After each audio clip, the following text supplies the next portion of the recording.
नमस्कार। चलिए आज उन खास स्टॉक्स पर नजर डालते हैं जो मार्केट में सुर्खियां बटोर रहे हैं। तो शुरुआत करते हैं इस बात से कि आज बाजार का मूड कैसा है। सुबह सुबह क्या संकेत मिल रहे हैं। देखिए, गिफ्ट निफ्टी फ्यूचर्स सुबह हरे निशान में ट्रेड कर रहे हैं। मतलब साफ है, बाजार की शुरुआत पॉजिटिव हो सकती है। आज के ट्रेडिंग सेशन के लिए एक अच्छा संकेत है ये। आज हम कई जरूरी चीजों पर बात करेंगे। एक तरफ भारत के टेक भविष्य के बड़े प्लान्स हैं, तो दूसरी तरफ देखेंगे कि कौन सी कंपनियां अच्छा कर रही हैं और किन्हें मुश्किलों का सामना करना पड़ रहा है। साथ ही कुछ अहम कॉर्पोरेट मूव्स पर भी नजर डालेंगे। तो सबसे पहले बात करते हैं आईटी सेक्टर की। एक बहुत बड़ा एक साहसिक लक्ष्य सामने आया है जिसने आज सबका ध्यान खींचा है। देखिए, टेक महिंद्रा के पूर्व सीईओ सीपी गुरनानी का एक बड़ा बयान आया है।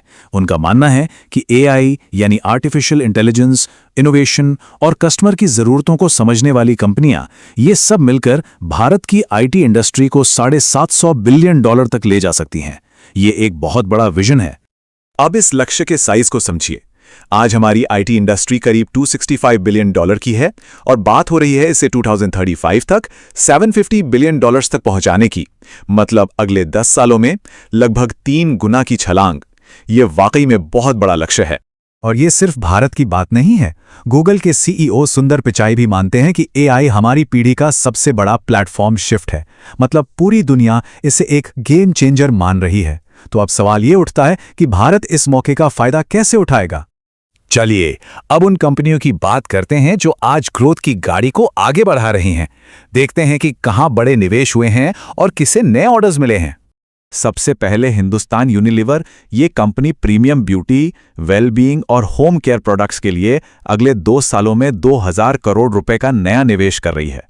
साफ है, एचयूएल को लगता है कि लोग अब प्रीमियम प्रोडक्ट्स पर ज्यादा खर्च करने को तैयार हैं और कंपनी इस मौके को भुनाना चाहती है। उधर कोचीन शिपयार्ड को एक बहुत बड़ा इंटरनेशनल ऑर्डर मिला है। फ्रांस के सीएमए सीजीएम ग्रुप से 6 एलएनजी पावर्ड जहाज बनाने का ये ऑर्डर करीब $3600 मिलियन का है। इससे कंपनी की टोटल ऑर्डर बुक अब लगभग 23,000 करोड़ रुपए की हो गई है।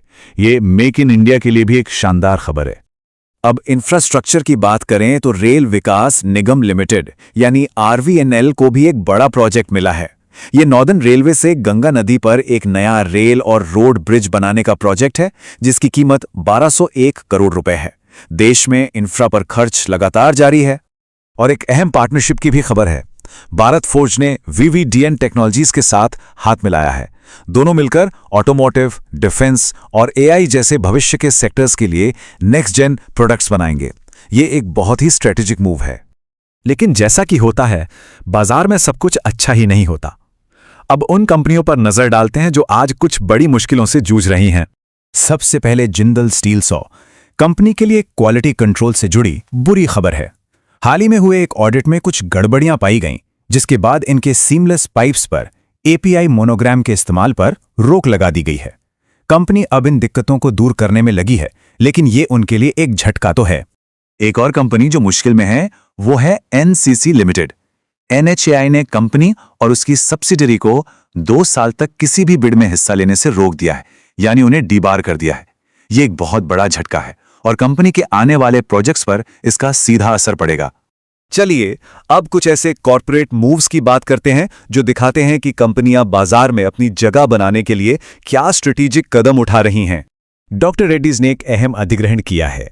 कंपनी ने भारतीय बाजार के लिए मर्क्यूरी फार्मा ग्रुप से 2 हार्मोन रिप्लेसमेंट थेरेपी ब्रांड्स प्रोगिनोवा और साइक्लोप्रोगिनोवा को खरीद लिया है।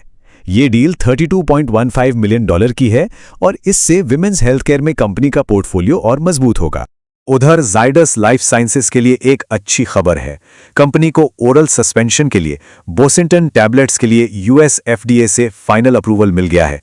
अमेरिकी बाजार के लिए ये एक बड़ी मंजूरी है। अब ये दवा किस काम आती है ये जानना भी जरूरी है। ये पल्मोनरी आर्टीरियल हाइपरटेंशन यानी पीएएच के इलाज में इस्तेमाल होती है, जो फेफड़ों में एक तरह का हाई ब्लड प्रेशर है। और खास बात यह है कि ये दवा 3 साल और उससे ज्यादा उम्र के बच्चों के इलाज में मदद करेगी। तो एक बहुत ही जरूरी अप्रूवल है। तो आज की इन सब खबरों को एक साथ देखें तो क्या तस्वीर उभरती है। चलिए दिन की बड़ी बातों को संक्षेप में समझते हैं। देखिए, एक तरफ तो टेक इंडस्ट्री में एआई को लेकर जबरदस्त आशावाद है। बड़े बड़े लक्ष्य रखे जा रहे हैं। दूसरी तरफ एफएमसीजी और इंफ्रा जैसी कंपनियों में लगातार निवेश हो रहा है, बड़े ऑर्डर्स मिल रहे हैं। लेकिन साथ ही हमें यह भी दिखा कि क्वालिटी कंट्रोल और नियमों का पालन कितना जरूरी है, क्योंकि चूक होने पर एक्शन भी तुरंत होता है। और आखिर में फार्मा कंपनियां अधिग्रहण और अप्रूवल के जरिए अपने पोर्टफोलियो को लगातार मजबूत कर रही हैं। तो आज का दिन हमें एक दिलचस्प सवाल के साथ छोड़ जाता है। एक तरफ एआई और विस्तार जैसी ताकतें हैं जो आगे धकेल रही हैं, और दूसरी तरफ रेगुलेशन का पहरा है।